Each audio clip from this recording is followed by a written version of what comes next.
Hello बच्चों। तो आज जो है हम लोग कुछ इम्पोर्टेंट क्वेश्चन के ऊपर बात करेंगे। जो एमसीक्यूज हमारा क्वेश्चन है वो क्लास 9 के लिए है, ठीक। और ये जो क्वेश्चन जो हमारे बोर्ड्स के एग्जाम में पूछते हैं, 9th से एमसीक्यूज जो है वो हमारे 9th के बोर्ड्स एग्जाम में पूछते हैं। तो आज हम लोग उन क्वेश्चंस के ऊपर चर्चा करेंगे। और ये जो क्वेश्चन है हमारे लिए एक इम्पॉर्टेंट क्वेश्चन है। इम्पॉर्टेंट इसलिए है क्योंकि इस तरह के ही क्वेश्चन एग्जाम में पूछे जाते हैं, ठीक। और इन क्वेश्चंस में अगर कुछ ऐसे टॉपिक्स हैं जो छोटे टॉपिक्स हैं, उनको साथ ही साथ हम लोग क्या करते हैं चलेंगे डिस्कस करेंगे और साथ ही साथ उनके बारे में भी जानेंगे कि इनसे और कोई क्या क्या क्वेश्चन अराइज हो सकते हैं, ठीक। तो उन सारे टॉपिक से भी हम लोग संबंधित क्वेश्चंस को छोटा छोटा देखते चलेंगे। तो आप इस वीडियो को अच्छे से देखिए और आप इसे समझने का कोशिश कीजिए, ताकि आपका एग्जाम्स अगर हो या कहीं ऐसा सवाल आपसे पूछ दिया जाए तब उसका सही से आंसर दे पाए, ठीक। तो चलिए हम लोग आज इस क्वेश्चन के ऊपर चर्चा करते हैं। तो क्वेश्चन जो आज का है, हमारा पहला सवाल जो है वो क्या पूछ रहा है, पूछ ये रहा है कि वर्ग अंतराल, हमारा क्लास इंटरवल एक दिया गया है 100 से लेकर 120 तक का, और पूछ ये रहा है कि इसका वर्ग चिन्ह क्या होगा। इंग्लिश में इसे बोला जाता है क्या, क्लास इंटरवल, ठीक। हम यहाँ क्लास इंटरवल लिख भी देते हैं, ठीक। तो हम इसका इंग्लिश भी ट्रांसलेट वर्जन करते चलेंगे। तो 100 से लेकर 120 तक का वर्ग चिन्ह पूछ रहा है। इंग्लिश में बोले तो क्लास मार्क्स इसके बारे में हमने से पूछ रहा है, ठीक। तो क्लास मार्क्स पूछ रहा है, तो क्लास मार्क्स क्या होता है। क्लास मार्क्स के लिए हम लोग ये जानते हैं कि अगर वर्ग अंतराल है तो इसे कहते हैं लोअर लिमिट, ठीक, और इसे हम लोग कहते हैं अपर लिमिट, ठीक ना। तो लोअर लिमिट और अपर लिमिट का अगर हम सम करें, अगर हम लोअर लिमिट, ठीक, lower limit plus upper limit का sum divided by 2, this is called the class marks. ये हमारा क्लास मार्क्स होता है।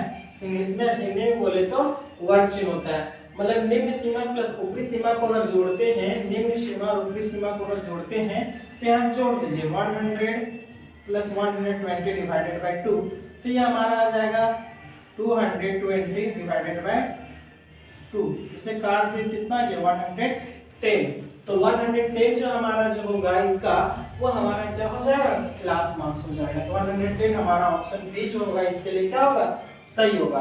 कभी कभी एग्जाम्स में क्या होता है कि आपसे पूछ देगा कि इस क्लास इंटरवल का लोअर लिमिट क्या है, ठीक। तो लोअर लिमिट 100 है, अपर लिमिट कौन है, 120 है, ठीक, ये पूछ देगा। नेक्स्ट अगर आपसे पूछता है कि इस क्लास इंटरवल का डिफरेंस क्या होगा, तो आप डिफरेंस में कुछ भी नहीं कीजिएगा, 120 टू 100 को क्या कर दीजिए, सब्ट्रैक्ट कर दीजिए, जो वैल्यू आएगा हमारा वो डिफरेंस होगा, ठीक ना। अगला सवाल है सेकंड नंबर क्वेश्चन में पूछ रहा है हम लोग से, पूछा यह है इसमें कि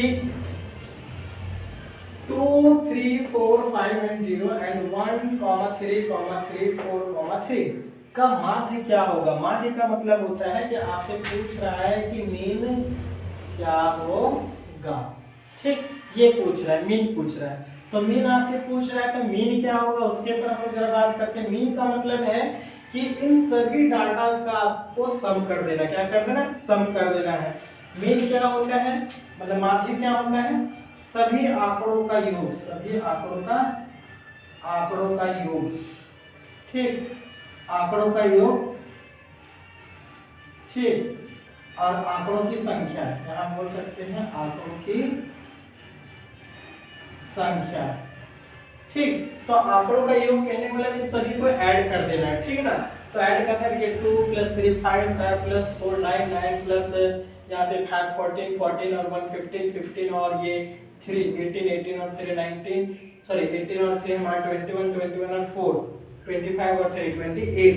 तो यहाँ पे जो इनका सम आ गया 28 आ गया, और इनकी संख्या कितनी है, तो 1 + 2 1 2 3 4 5 6 7 8 9 और एक हमारा 10।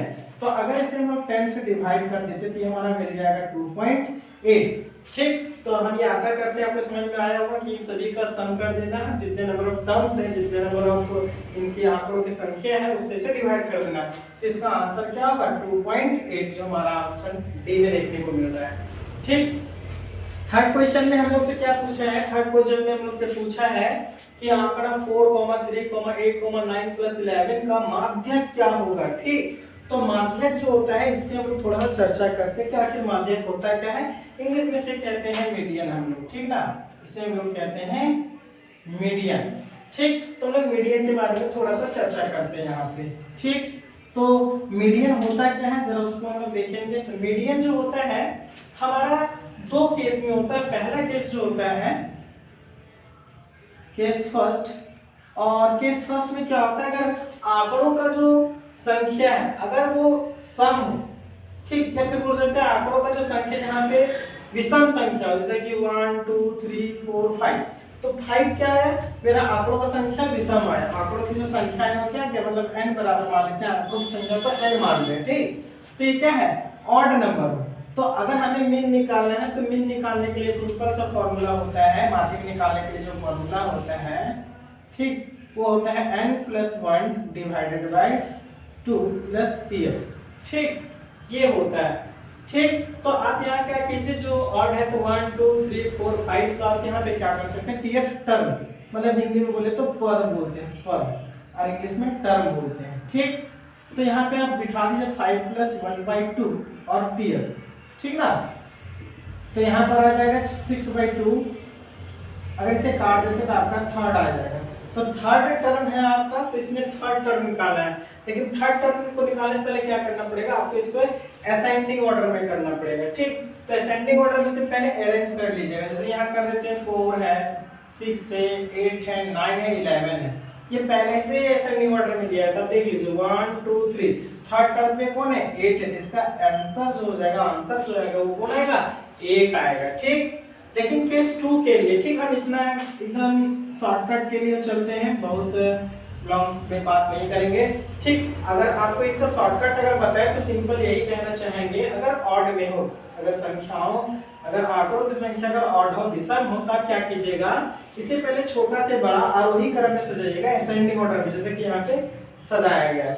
सजाने के बाद क्या कीजिएगा, एक टर्म इधर कैंसिल आउट, एक टर्म तो इधर, एक टर्म इधर, एक टर्म इधर, बचा कौन, 8। तो इसका माध्यक जो आ जाएगा वो हमारा बीच वाला टर्म आ गया 8। अगर केस 2 में अगर सर ये नंबर ऑफ टर्म अगर सम होता तो मतलब इवन होता तो अगर इवन होता, जैसे कि यहाँ पे हम लोग को एक ले लेते हैं डाटा 2 3 9 7 3 और 11, तो यहाँ पे 8 कर देते हैं, ठीक। तो सबसे पहले से क्या कीजिए, क्या आप अरेंज कीजिए, ठीक, अरेंज कीजिए, इसे क्या कीजिए, अरेंज 2 3 7 8, और कौन बच गया, 2 हो गया, 3 हो गया, 7 हो गया, 8 हो गया, ठीक।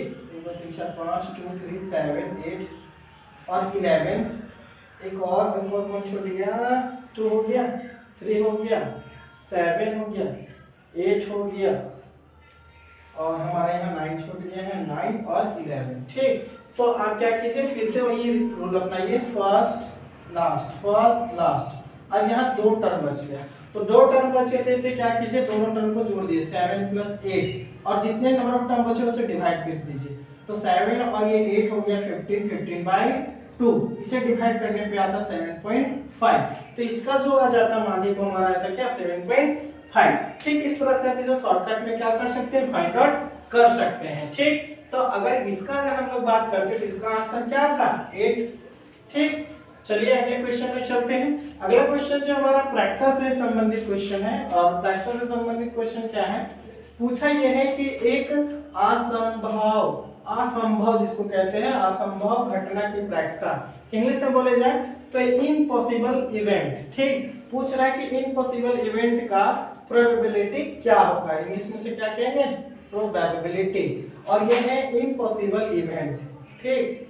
ये क्या है, इम्पॉसिबल इवेंट, ठीक। तो हम लोग से इम्पॉसिबल इवेंट का पूछ रहा है, तो इम्पॉसिबल इवेंट का जो वैल्यू होता है, जो कभी ना संभव, मतलब कभी वैसा घटना घट ही ना सके, ठीक, तो उसे हम लोग कहते हैं इम्पॉसिबल इवेंट। आप ऐसे शॉर्टकट बात से हमें समझे, तो जब कोई ऐसी घटना घट नहीं सकती है जो संभव ही नहीं है, तो उसके लिए सीधा जो होता है वो हमारा प्रोबेबिलिटी जो होता है वो क्या होता है, 0 होता है। क्या होता है, 0 होता है। लेकिन अगर यही पॉसिबल इवेंट आपसे पूछ देता, अगर यहाँ पे अगर सवाल कर देता कि पॉसिबल इवेंट क्या होगा, संभव घटना क्या होगा, ठीक, तो अगर पॉसिबल इवेंट आप पूछ दे, संभव जो संभव हो सके, अगर वो पूछ देता तो इसका आंसर होता क्या, 1 होता। पॉसिबल पूछे तो 1 और इम्पॉसिबल पूछे तो 0, ठीक। आप इसे ध्यान रखिएगा, ठीक ना।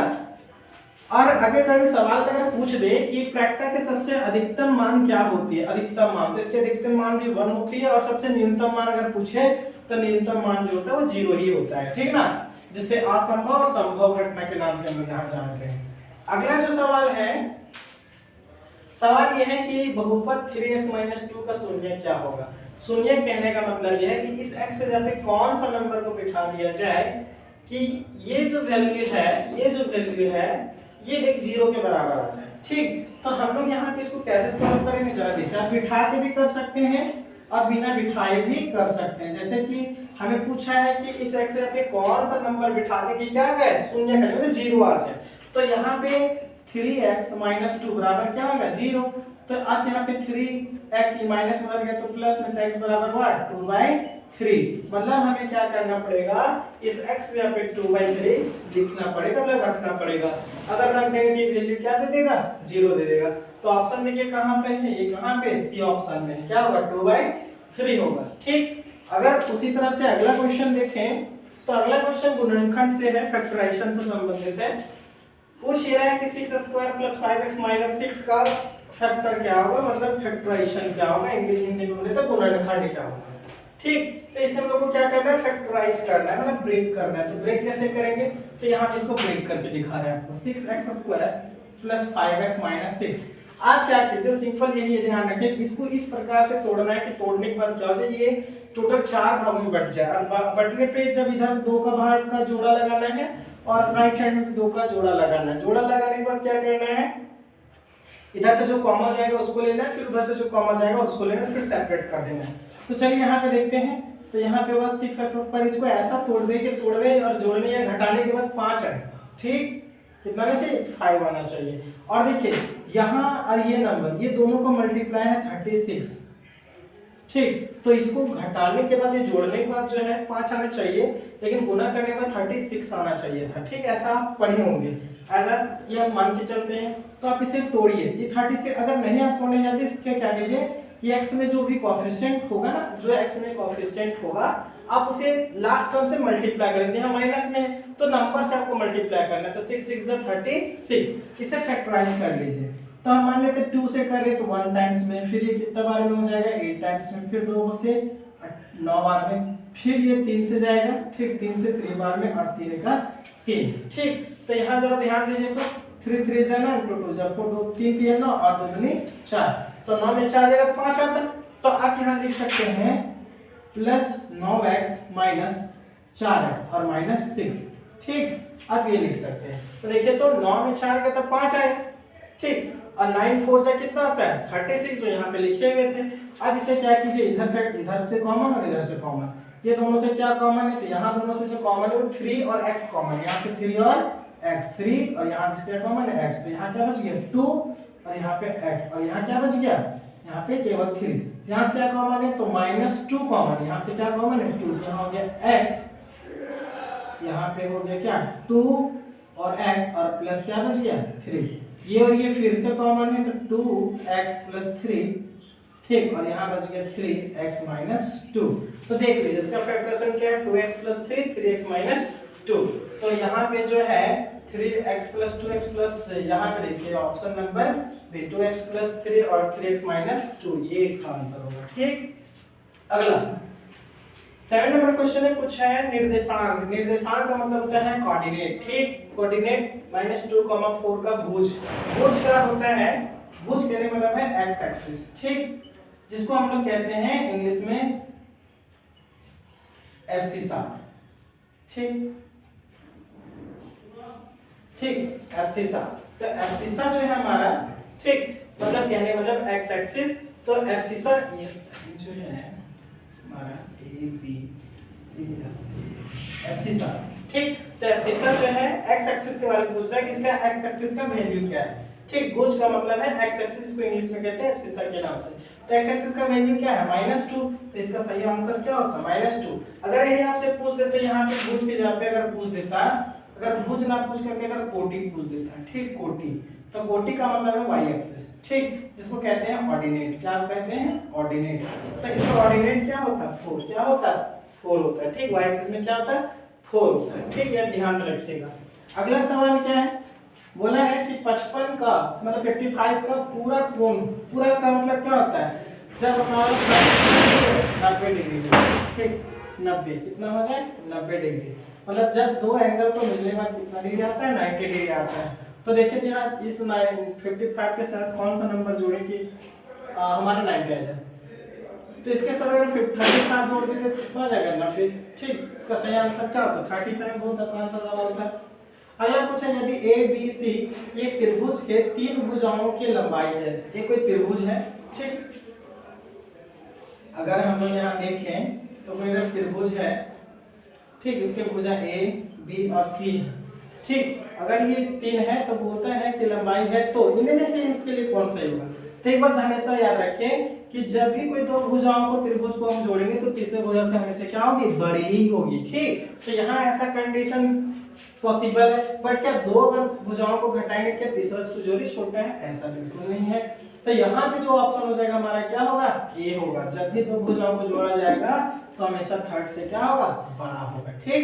अगला सवाल है निम्न आंकड़ों में से, ये आंकड़ा दिया गया, इसका बहुलक बताना है, इंग्लिश में बोले तो मोड बताना है, ठीक। मोड क्या होता है, बहुलक क्या होता है, आंकड़ा में जो नंबर सबसे ज्यादा बार रिपीट होता है, जो नंबर सबसे बार क्या हो, रिपीट हो, सबसे ज्यादा बार आए, ठीक, वो हमारा क्या कहलाएगा, बहुलक। तो देखिए सबसे ज्यादा बार कौन है 1, यहाँ एक मतलब 3 जो है 1 टाइम्स, यहाँ 2 टाइम्स, यहाँ 3 टाइम्स, मतलब 3 बार कौन रिपीट कर रहा है 3, तो 3 इसका हो जाएगा मॉड, ठीक। तो मॉड उसे कहते हैं जिस आंकड़ा में जो नंबर सबसे ज्यादा रिपीट करे, ठीक, वही हमारा क्या होता है, हमारा बहुलक कहलाता है, ठीक ना।